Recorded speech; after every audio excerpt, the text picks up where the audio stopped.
Hello दोस्तों, good morning all of you. आप सभी का स्वागत है आपके अपने यूट्यूब चैनल दक्ष दृष्टि लाइव में। दोस्तों, आज से हम क्लास 10th का PYQ क्वेश्चन स्टार्ट कर रहे हैं और इसमें आप देखेंगे कि हम चैप्टर वाइज फिलहाल अभी 2024 और 25 के क्वेश्चन ले रहे हैं और जैसे जैसे सीरीज ये आगे बढ़ेगी और भी ईयर के क्वेश्चन हम इंक्लूड करेंगे। अभी हमारी प्राइमरी प्राथमिकता यही है कि 2024 और 25 के क्वेश्चन चैप्टर वाइज हम लोग सॉल्व करें। जैसा कि आप देख रहे हैं कि आज जो है हम लोग 2024 और 25 के क्वेश्चन लेंगे, जिसमें हम अरिथमेटिक प्रोग्रेशन यानी समांतर श्रेणी के चैप्टर का जो भी क्वेश्चन 2024 और 25 में आए हुए हैं उनका डिस्कशन करेंगे। ठीक है, तो आइए आज शुरू करते हैं।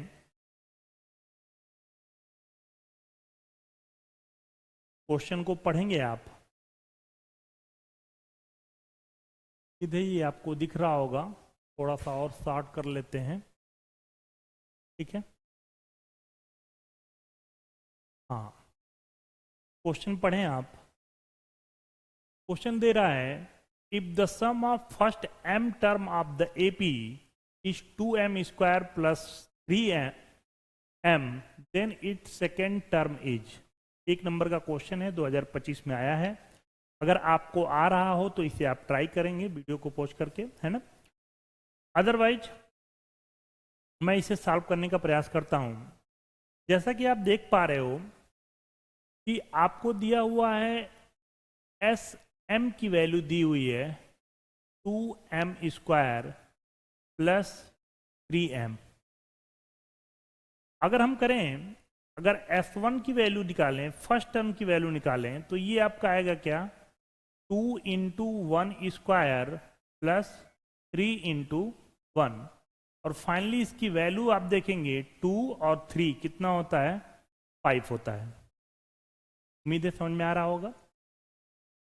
सेकेंड टर्म, अगर इसी का सेकेंड टर्म हम लोग निकालें, सम ऑफ टू टर्म, तो आप m की जगह पे क्या करेंगे, 2 पुट करेंगे, तो ये आएगा 2 इंटू 2 का स्क्वायर प्लस 3 इंटू 2।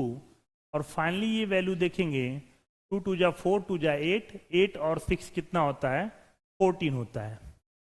आपसे जो पूछा गया है सेकेंड टर्म पूछा गया है।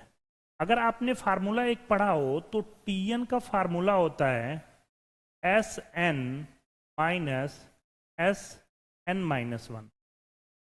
इसी टर्म का अगर यूज करें तो आपको मालूम होगा T1 की वैल्यू जो होती है S1 के बराबर होगी, है ना। और ये S1 आपका कितना आया है, 5 आया हुआ है ना। ऐसे ही अगर T2 की वैल्यू आप देखें तो T2 की वैल्यू क्या होगी, S2 माइनस S1। इस फार्मूले का यूज करके S2 आपका कितना है, 14 है, S1 कितना है आपका, 5 है, तो 14 में से 5 आप सब्ट्रैक्ट करोगे, क्या आएगा, 9। तो ये आपका T2 टर्म होगा। ऑप्शन में आप देख रहे हैं कौन सा आंसर सही होगा, आपका बी पार्ट सही होगा। उम्मीद है ये बातें आपको समझ में आई होंगी। आगे अगर बढ़े हम तो सेकेंड क्वेश्चन की तरफ। ये एक आपका केस स्टडी का क्वेश्चन आया था और आप इसे पढ़ें और पढ़ के समझने का प्रयास करें। क्वेश्चन में आप देख पा रहे होंगे, लिख रहा है कि in a garden sapling of rose flowers were planted at equal interval to form a spiral pattern.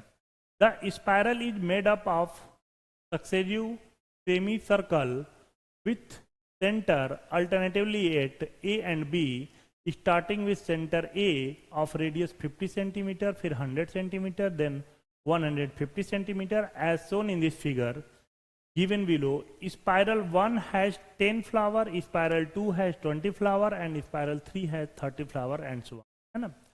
अगर क्वेश्चन का मतलब आपको समझ में आ रहा हो, है ना, तो क्वेश्चन में ये कहा जा रहा है कि क्वेश्चन में ये कहा जा रहा है कि कोई भी एक सेमी सर्कल बनाते हैं हम, और इसका जो रेडियस दे रहा है वो 50 दे रहा है। रेडियस कितना है इसका? 50 है। और इस पर जो पौधे लगाए जा रहे हैं, रोजेज लगाए जा रहे हैं डैश डैश करके, वो टोटल लग रहे हैं कितने? 10 लग रहे हैं। ठीक है। अगर इसी को और आगे बढ़ाएं तो आगे कह रहा है कि अगेन जो है सेकेंड स्पाइरल जो होगा, है ना, उसका जो रेडियस होगा, इसका रेडियस जो होगा 100 होगा, और इस पर जो पौधे लगेंगे, रोजेज वगैरह लगेंगे, वो कितने लगेंगे? 20 लगेंगे, है ना। ऐसे ही आपका कह रहा है कि थर्ड एक स्पाइरल होगा, है ना, और इस थर्ड वाले में क्या होगा कि आपके टोटल 30 पौधे लगेंगे और इसका जो रेडियस होगा, रेडियस वो 150 होगा, है ना। तो आप देख रहे हो एक सेमी सर्कल हर बार बन रहा है। पहले का रेडियस कितना है? 50 है। सेकेंड वाले का रेडियस कितना है? 100 है। थर्ड वाले का रेडियस कितना है? 150 है। और इस पर जो पौधे लगाए जा रहे हैं, रोजेज लगाए जा रहे हैं, वो पहले वाले पे 10, दूसरे वाले पे 20 और तीसरे वाले पर 30 लगाए जा रहे हैं। और ऐसे ही इसी क्रम में आगे बढ़ता जा रहा है ना। इसका जो पहला क्वेश्चन पूछा गया था, what is the radius of the 13th spiral, है ना, यानी कि 13th स्पाइरल में का रेडियस क्या होगा।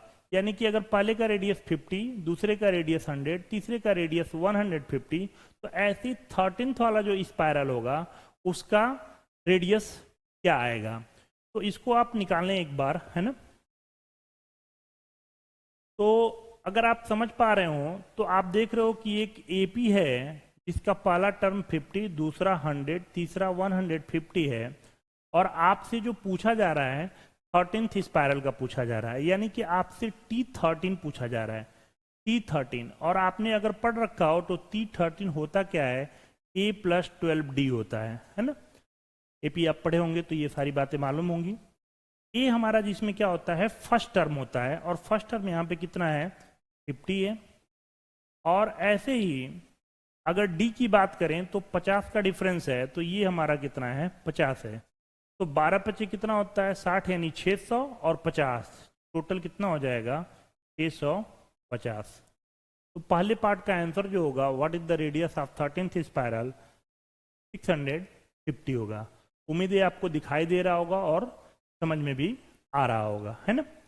अगर इसी का हम लोग सेकेंड क्वेश्चन देखें तो सेकेंड क्वेश्चन था, if the radius of the nth spiral is 500 centimeter, then find the value of n। यहां n की वैल्यू फाइंड आउट करने के लिए कह रहा है। तो n की वैल्यू फाइंड आउट करने के लिए क्या करना होगा, ध्यान देना आप। जैसे कि आपको पहला 50 लिखा हुआ था, दूसरा रेडियस 100 लिखा हुआ था, ऐसे ही तीसरा 150 दिया था। ऐसे ही क्या पूछ रहा है आपसे कि किस टर्म में जो रेडियस होगा वो 500 होगा, है ना। n की वैल्यू यहाँ निकालनी है, नंबर ऑफ टर्म बताने हैं। तो अगर आपको फार्मूला मालूम हो तो आप ये वाला फार्मूला यूज कर सकते हैं, Tn बराबर a+n-1 इंटू डी, और यहाँ पे वैल्यू पुट कर दिया जाए। Tn की वैल्यू यहाँ पे क्या है? 500 है। फर्स्ट टर्म कितना है? 50 है। और n-1 और d की वैल्यू भी अगर देखा जाए तो इन दोनों का डिफरेंस कितना है? 50 है। ठीक है, उम्मीद है समझ में आ रहा होगा। अब आप ये 50 को इधर सब्ट्रैक्ट करेंगे तो ये वैल्यू कितनी हो जाएगी? 450 n-1 इंटू 50। आप कहोगे 50 से 59 जा, या n की वैल्यू इधर आएगा तो ये कितना हो जाएगा? 10 हो जाएगा। ठीक है, कॉमन सेंस से भी आप लगा सकते थे। 50 से आपका 500 हो रहा है तो 10 टाइम होता है, तो n की वैल्यू कितनी हो जाएगी? 10 हो जाएगी। ठीक है, अगर आप फार्मूले से लगाना चाहें तो ऐसे लगा सकते हैं। कई बार बच्चे n की डायरेक्ट वैल्यू भी ऐसे पुट करते हैं। n की वैल्यू क्या होती है? Last term minus first term upon में कॉमन डिफरेंस प्लस 1। तो यहाँ से भी वैल्यू आप निकाल सकते हो। आप ऐसे भी यूज करके कि 50 माइनस फर्स्ट टर्म कितना है? 50, कॉमन डिफरेंस भी 50 और प्लस 1। तो यहाँ से आप देखोगे कि 450 अपान में 50 और प्लस 1, 50 से 59 जा, और फाइनली अगेन आंसर क्या आ जाएगा? 10 आएगा, है ना। तो आप जैसे चाहो वैसे यूज कर सकते हो, जो भी आपने फार्मूला पढ़ रखा है ना, अपने 10th क्लास में, उस हिसाब से आप यूज कर सकते हो। उम्मीद है चीजें आपको समझ में आ रही होंगी। ठीक है, नेक्स्ट अगर देखा जाए तो नेक्स्ट अगर क्वेश्चन पे आए तो नेक्स्ट क्वेश्चन हमारा है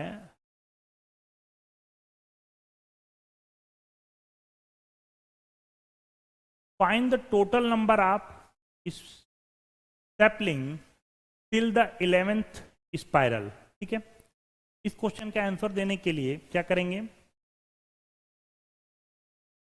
टोटल नंबर ऑफ सैपलिंग पूछ रहा है टिल द 11th स्पाइरल। अगर आपको याद हो तो पहले वाले में रोज कितने लगे थे, पहले वाले में रोज कितने थे, 10 थे, सेकेंड में कितने थे 20, थर्ड में कितने थे 30, और ऐसे ही आपसे पूछा जा रहा है कि 11th वाले में total find the total number of sapling till the 11th, है ना, 11th तक आपके सारे रोजेस को काउंट करके लिखना है ना। तो आपको टर्म आपके 11 आ गए, फर्स्ट टर्म मालूम है, कॉमन डिफरेंस मालूम है, तो आप एस एन का फार्मूला डायरेक्ट लगा सकते हो। एस एन बराबर आपने पढ़ रखा है n/2 in bracket 2a plus n-1 into D. सीधे सीधे इसमें वैल्यू आपको पुट करनी है। n की वैल्यू क्या है, यहाँ पे 11 है, तो 11/2 ब्रैकेट में 2 इंटू फर्स्ट टर्म यहाँ पे कितना है 10 प्लस 10 सॉरी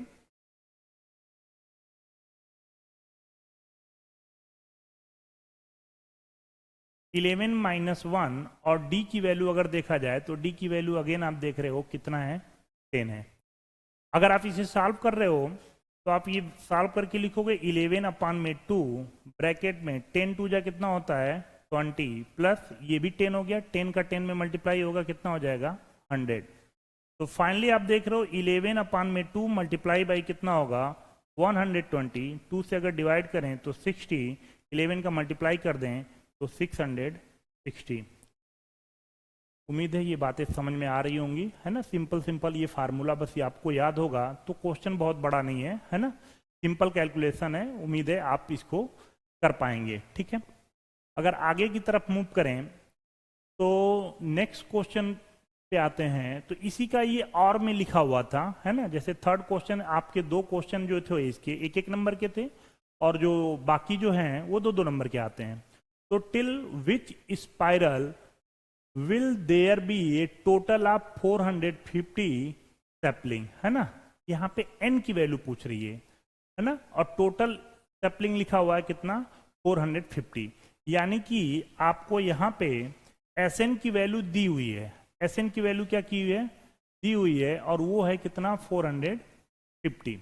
ठीक है, आपको मालूम है फर्स्ट टर्म यहाँ पे कितना था 10 था, कॉमन डिफरेंस कितना था अगेन वो भी 10 था, है ना, 10, 20, 30 यही अपना सीरीज था, है ना। तो इसमें आपको करना क्या है, फाइनली आप Sn बराबर लिखो n/2 ब्रैकेट में 2a प्लस n-1 और इंटू डी। थोड़ा पेशेंस से सॉल्व करेंगे तो सारे आंसर आ जाएंगे, है ना। Sn यहाँ पे कितना है देखो 450 plus equal to n/2 bracket में 2 इंटू कितना है भाई, a की वैल्यू कितनी है 10 प्लस n कितना है यहाँ पे n हमें निकालना है, और d की वैल्यू अगेन आप देख रहे हो कितना दिया हुआ है 10 दिया हुआ है ना। थोड़ा सा सॉल्व करने का प्रयास करें अगर, तो आप लिखोगे क्या होगा ये n/2 ब्रैकेट में 10 का मल्टीपल 10 का डबल 20 प्लस अगेन 10 का मल्टीप्लाई करें तो 10n - 10। ठीक है, तो ये वैल्यू आप सॉल्व करके लिखोगे n/2, 20 में से 10 चला जाएगा 10 प्लस 10n।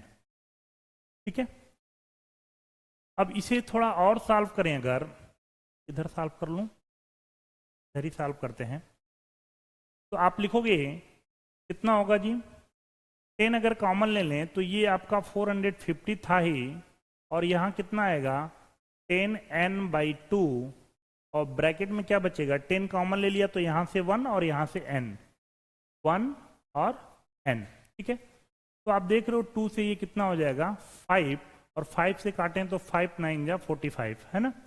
तो आपके पास 19 आया इक्वल टू कितना n प्लस एक तरह से 1। आप यहाँ पे कॉमन सेंस लगा के भी आंसर दे सकते हो। ऐसी दो संख्याएं जिनका मल्टीपल क्या हो, लगातार दो संख्याएं जिनका मल्टीपल क्या हो 90 हो, आप या तो क्वाड्रेटिक बना लो या फिर कॉमन सेंस लगा पा रहे हो तो आपको मालूम है ये क्या होगा 9 इंटू कितना होगा 10 होगा, n प्लस ये कितना है 1 है ना।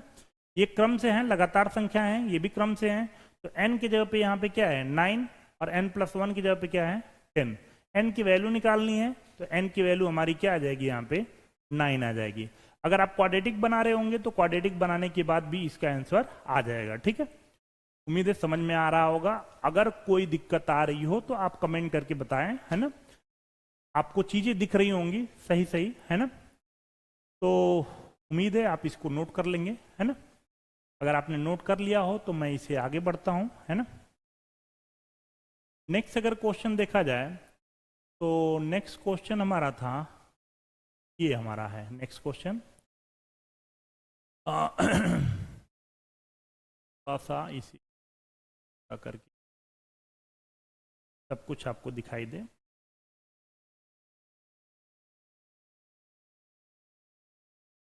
ठीक है, थोड़ा सा सेट उट करने में भाई एक्सपीरियंस अभी नया नया है, कोई बहुत बड़ा एक्सपीरियंस नहीं हुआ है बोर्ड को चलाने का, है ना। तो एडजस्ट करिए, धीरे धीरे सब सीख लिया जाएगा।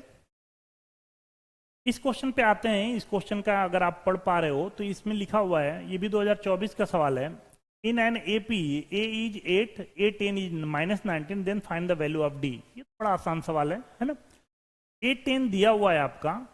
A10 क्या होता है भाई, तो आप कहते हो A प्लस 9D होता है। A प्लस क्या होता है 9D होता है ना। आपको फार्मूला से मालूम है। A10 है क्या -19 है। A की वैल्यू क्या है 8 है। D की वैल्यू आपसे पूछा जा रहा है, कितना आसान हो गया। इधर करेंगे -27 इक्वल टू कितना हो जाएगा 9D। 9 से 9 3 जा 27, -3 इक्वल टू क्या आ गया D।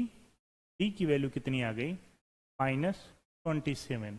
आई थिंक बड़ा आसान सवाल था, 1 नंबर का सवाल रहा होगा, है ना। तो इसे भी आप नोट कर लीजिए। आप साथ के साथ नोट करते रहिएगा। नोट करने का टाइम हम इसलिए नहीं दे रहे हैं कि बहुत ज़्यादा वीडियो बड़ी हो जाएगी, है ना। तो आपके लिए कम समय में ज़्यादा से ज़्यादा क्वेश्चन करने का प्रयास किया जा रहा है। नेक्स्ट क्वेश्चन पे आते हैं दोस्तों। नेक्स्ट क्वेश्चन देखा जाए तो इन एन AP Sn की वैल्यू 4n² -n है, देन आपको इन तीनों टर्म को निकालना है। Find the first term and common difference, फिर राइट द AP और which term of the AP is 107, है ना। तो अगर हम इसे सॉल्व करने का प्रयास करें तो आप देख पा रहे हो Sn ये है, ये n है ना। तो Fn की वैल्यू जो लिखा हुआ है, क्या लिखा है भाई 4n² -n लिखा हुआ है। अगर आप S1 निकालोगे तो आप लिखोगे 4 × 1² -n की जगह पे कितना हो जाएगा 1।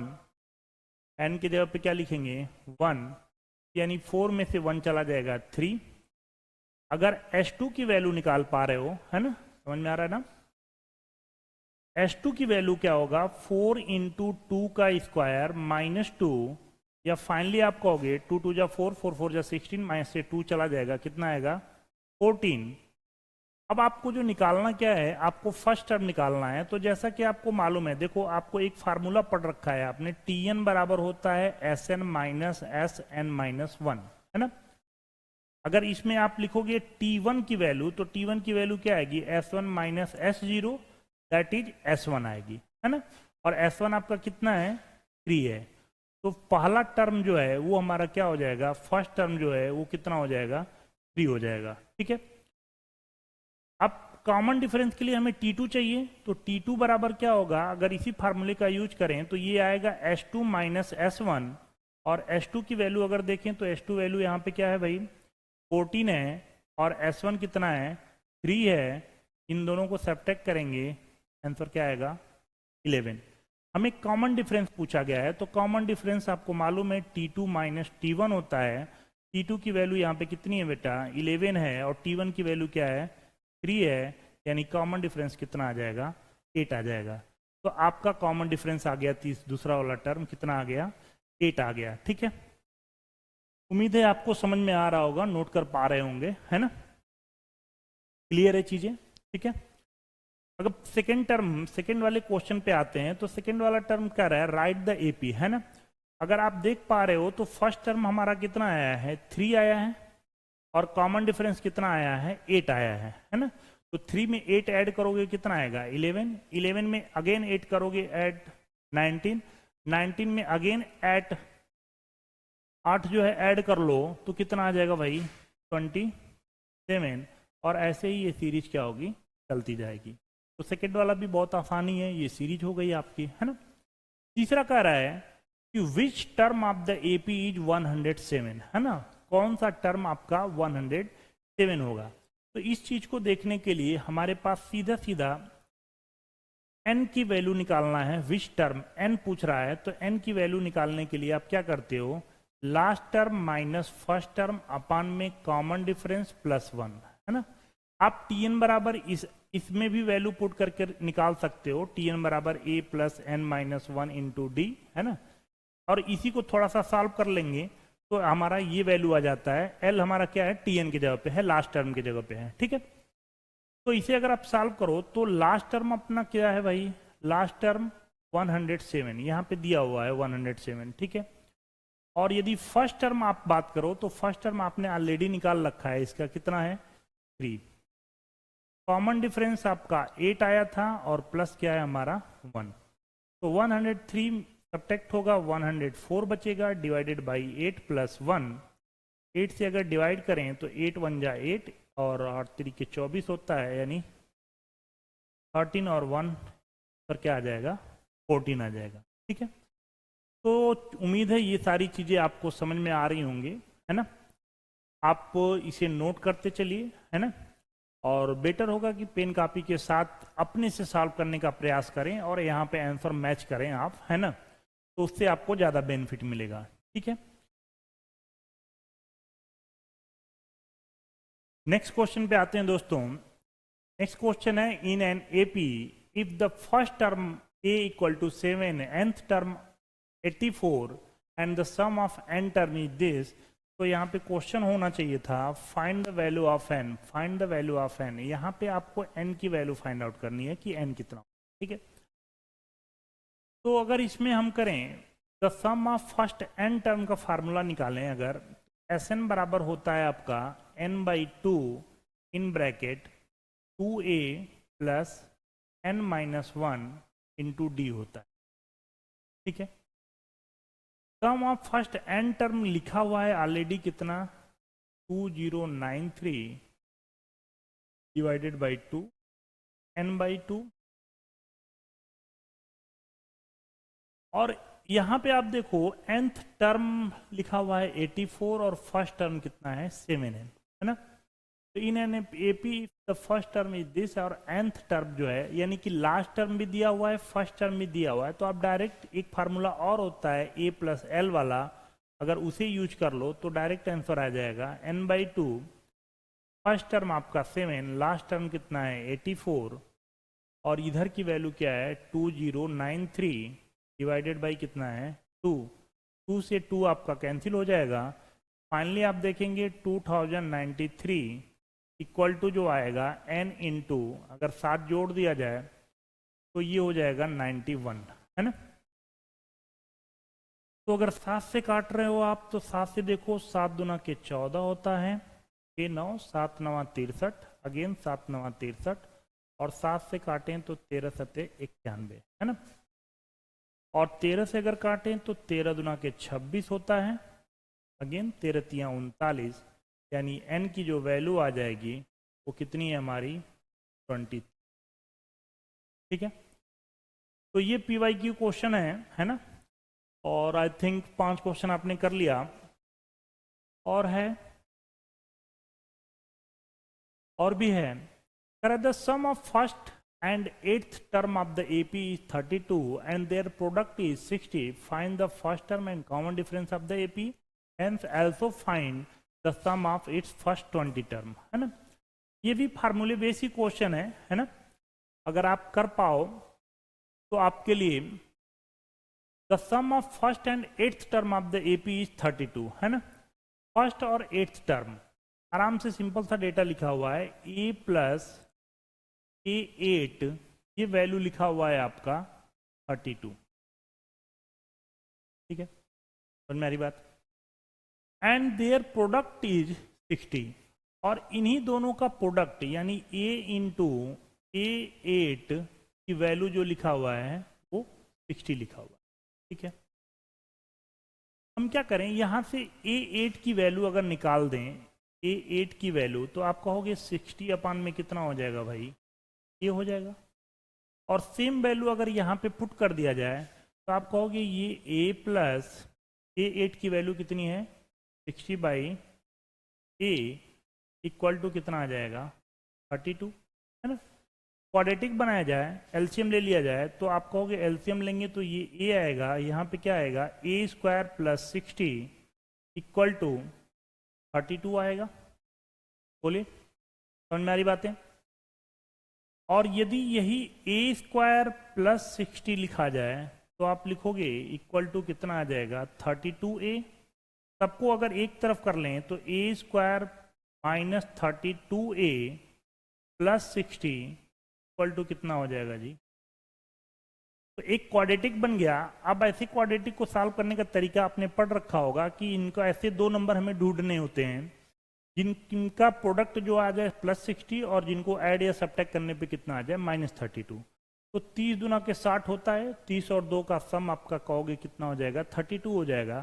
तो अगर आप इसी को सॉल्व कर लो तो आप कहोगे क्या होगा, a square minus 30a minus 2a और प्लस 60 इक्वल टू कितना हो जाएगा जी, 0 हो जाएगा। या हम a को कॉमन ले लें तो a माइनस 30 होगा, अगर माइनस 2 कॉमन ले लें तो a माइनस 30 होगा इक्वल टू 0। या आप देख सकते हो a माइनस 30 और a माइनस 2 इक्वल टू क्या आएगा, 0। या a माइनस 30 इक्वल टू 0, तो आप कहोगे a की वैल्यू 30 आ जाएगी। और ऐसे ही a minus 2 equal to 0, a की वैल्यू क्या आएगी, 2 आ जाएगी। अभी आपने यहाँ पे क्या किया, a की वैल्यू निकाल ली है, जो दो वैल्यूएं आ रही हैं, एक 30 आ रहा है, दूसरा जो आ रहा है वो हमारा क्या आ रहा है, 2 आ रहा है, ठीक है। अब अगर आगे बढ़ा जाए तो आगे हम क्या कर सकते हैं,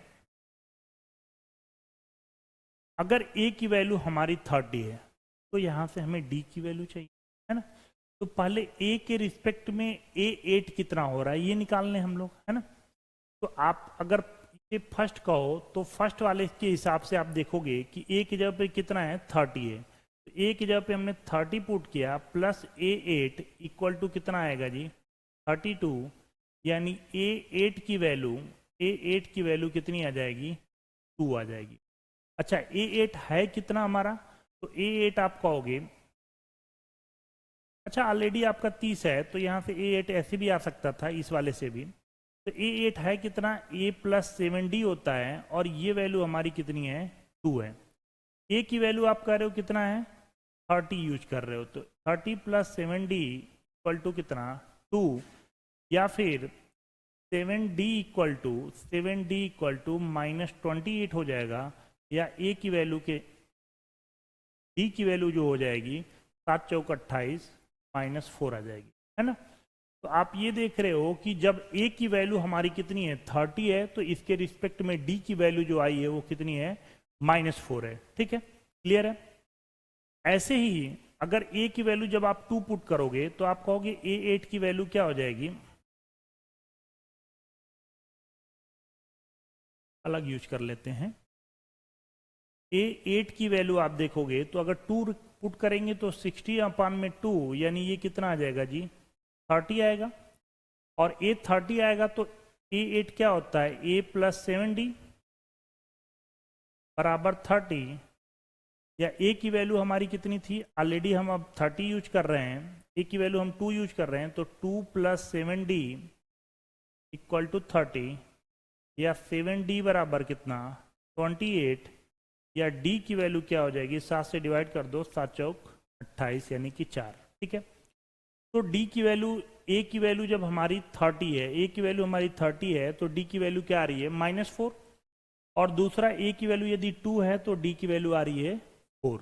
ये हमारे टर्म आ रहे हैं। ठीक है, अब ये चीजें अगर आपने नोट कर लिया हो तो थोड़ा सा आगे बढ़ना पड़ेगा, है ना। आपको यहाँ पे देखना है कि a हमारा 30 है तो d कितना है, a 30 है तो d हमारा क्या है -4 है ना। तो अगर हम यूज करें इसे, दो चीजें हैं, a हमारा 30 तो d -4, और अगेन a हमारा 2 है तो d कितना है 2 है 4 है। ठीक है, तो a 30 पे d -4 है ना। a 30 पे है, a 30 जब है तो d हमारा क्या है -4 है ना। और एक आया है a हमारा क्या है, जब 2 है तो d की वैल्यू क्या आई है 4 आई है। दो डेटा है ना। हमसे पूछा गया है find the first term and common difference. तो फर्स्ट टर्म अगर 30 होगा तो कॉमन डिफरेंस -4, और फर्स्ट टर्म 2 होगा तो d की वैल्यू 4 आ गया। Hence also find the sum of its 20 term. अब S20 अगर आप निकालो तो S20 क्या लिखोगे, अगर फार्मूला यूज कर रहे हो ये वाला n/2 2a plus n-1 into D, तो ये फार्मूला अगर आप यूज कर रहे होंगे तो n की वैल्यू कितनी है 30/2,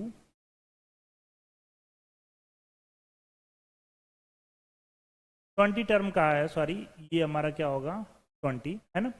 और 2 इंटू फर्स्ट टर्म कितना है हमारा 30 है, प्लस n की वैल्यू कितनी है 20-1, और d की वैल्यू कितनी है हमारी -4। ठीक है, इसे सॉल्व करें अगर, तो ये तो हमारा कहेंगे आप 20 को डिवाइड करके 10 हो जाएगा। यहाँ क्या बचा 30 दुना के 60 प्लस 19, 19 चौक 76 -76। ठीक है, तो ये होगा -16, -16 का 10 में गुणा कर देंगे तो आंसर क्या आ जाएगा -160। क्लियर है।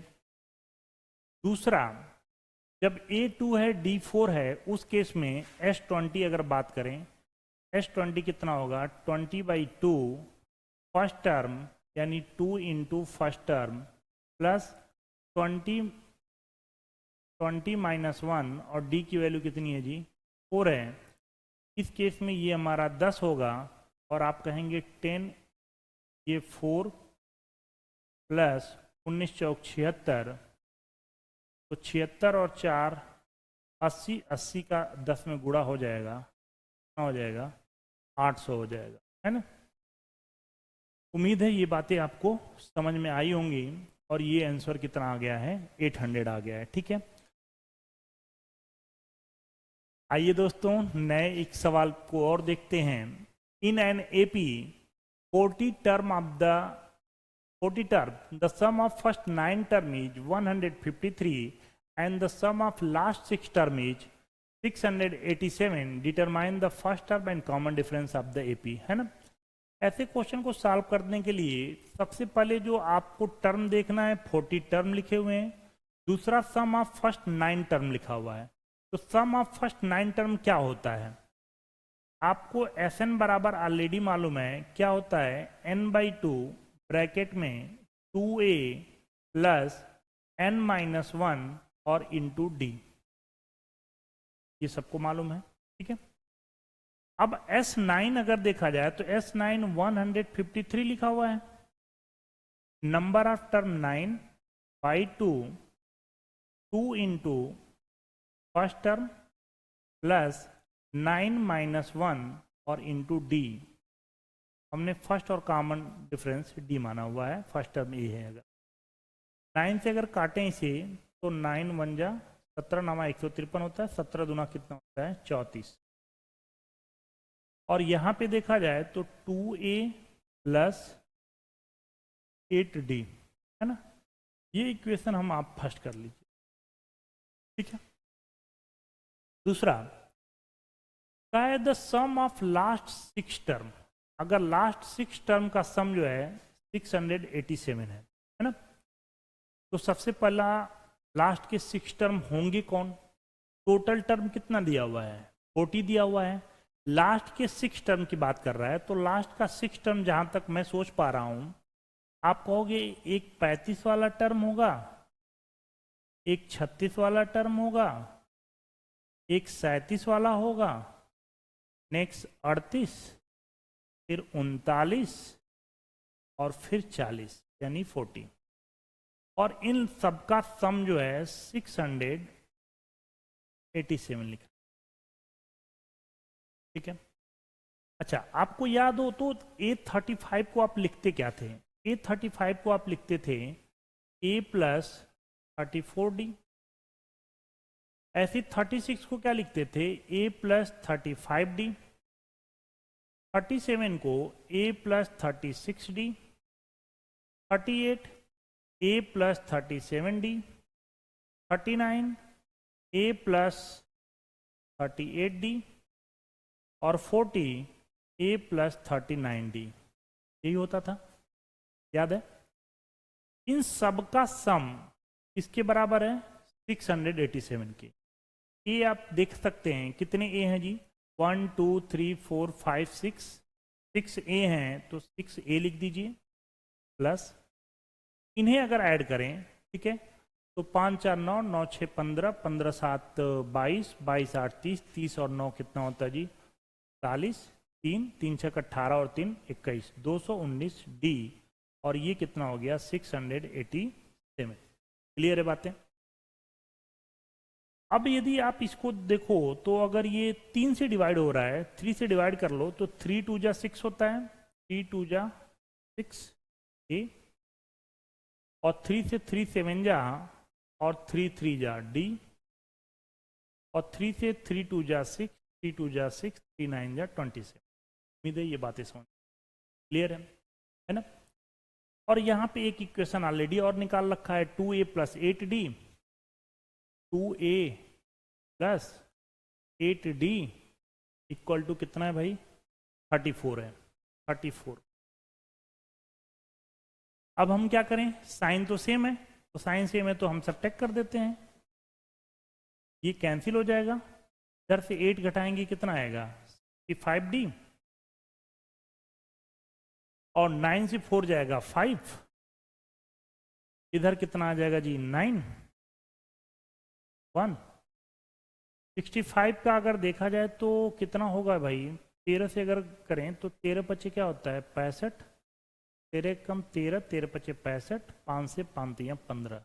तो d की वैल्यू आप देख रहे हो कितना आ गया 3 आ गया, और d की वैल्यू अगर 3 है तो इसके करस्पॉन्डिंग a की वैल्यू अगर आप निकालना चाहें, है ना, तो इसी किसी एक में वैल्यू पुट कर दीजिए। तो d की वैल्यू अगर 3 पुट करेंगे तो 2a प्लस 3 इन कितना जी 8 इक्वल टू 34, तो 2a बराबर कितना हो जाएगा 34 माइनस 8 3 के 24 सब्ट्रैक्ट कर दीजिए यानी कि 10। तो a की वैल्यू कितनी आ जाएगी 5 आ जाएगी। a की वैल्यू 5 और d की वैल्यू कितनी आ गई 3 आ गई। ठीक है, अब आगे अगर देखा जाए तो पूछा रहा है sum of the all term of the AP, यानी कि टोटल 40 टर्म का सम क्या होगा। तो आप a की वैल्यू 5 है, d की वैल्यू 3 है, आपको इसी को यूज करके 40 टर्म का सम निकालना है। अगर आप नोट कर पाए हो तो नोट कर लीजिए या स्क्रीनशॉट ले लीजिए। नेक्स्ट मैं करता हूं इसको, है ना। तो नेक्स्ट आप देखोगे होगा क्या कि a की वैल्यू कितनी थी हमारी, a की वैल्यू हमारी जो थी 5 थी, a की वैल्यू हमारी कितनी है 5 है, और d की वैल्यू कितनी है भाई, d की वैल्यू हमारी कितनी आई थी 3 आई थी। 40 टर्म का सम ऑफ 40 टर्म ऑल टर्म कहा हुआ है, तो S40 निकाल लेंगे। तो आप लिखोगे क्या आएगा 40/2 ब्रैकेट में 2 इंटू फर्स्ट टर्म यानी 5 प्लस n-1 यानी 40-1, और d की वैल्यू कितनी है जी 3 है। अगर आप इसे सॉल्व करें तो ये अब देख रहे हैं कितना होगा 20, ब्रैकेट में 5 2 जा 10 प्लस 39 और मल्टीप्लाई बाई 3, 3 9 जा 27 और 3 3 जा 9 और 2, 9 और 2 11, तो 117 और 10 कितना होता भाई? 20 इंटू 127, तो 254 और एक जीरो, 2540। ठीक है, उम्मीद है ये सारे क्वेश्चन आपको समझ में आए होंगे, है ना? जो भी कमियां हों, है ना, उसे आप बताने का प्रयास करेंगे, है ना? अगर वीडियो अच्छा लगा हो तो इसे आप लाइक सब्सक्राइब करें और जुड़ने का प्रयास करें। इस सीरीज में हम आगे और भी क्वेश्चन लेकर आएंगे, है ना? कोई एक नया टॉपिक फिर आएगा, है ना? ठीक है, thank you for watching, good luck, है ना? ये आपको ऑलरेडी दिया गया है, उम्मीद है आपको चीज़ें समझ में आ रही होंगी। अगर आपको समझ में आ रहा है और भी चीज़ें और भी क्वेश्चन आप सॉल्व करना चाह रहे हैं तो हमारे ऐप DDC लाइव से जुड़िए, है ना? उस पर और भी आपको क्वेश्चन क्विज वगैरह प्रोवाइड किया जाएगा। ठीक है, मिलते हैं नेक्स्ट वीडियो में, बाय बाय।